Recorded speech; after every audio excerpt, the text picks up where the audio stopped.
পেঁয়াজটা ভাজা হয়ে গেছে, এখন আমি আদা পেস্ট দিলাম। পেঁয়াজ আদা রসুন ভালো করে লাল লাল করে ভেজে নিয়েছি। এবার আমি এতে টমেটো কুচি অ্যাড করলাম। টমেটোটা ভালো করে হয়ে গেলে লঙ্কা দেব। টমেটোটা আর মশলাটা হালকা ভাজা ভাজা হয়েছে, এবার আমি এতে কাঁচা লঙ্কা অ্যাড করব।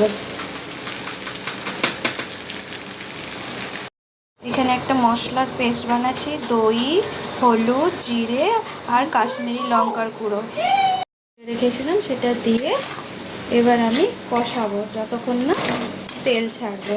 তারপরে মাংসটা আমি ম্যারিনেট করে রেখেছি নুন হলুদ আর গোলমরিচ দিয়ে। এই দেখো মাংসটা,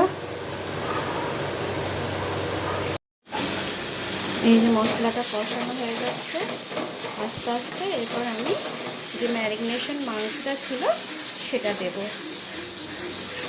কারা রবিবার দিন সানডে চিকেন খাও বলো, কাদের বাড়িতে আজকে চিকেন লাল লাল ঝোল হচ্ছে।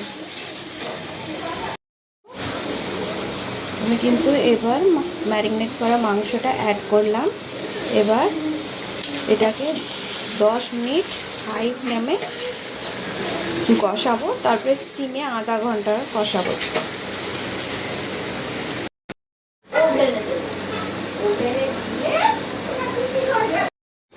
মাংস এখন কষানো হচ্ছে, এখনো কষানো হয়নি, কষাচ্ছি।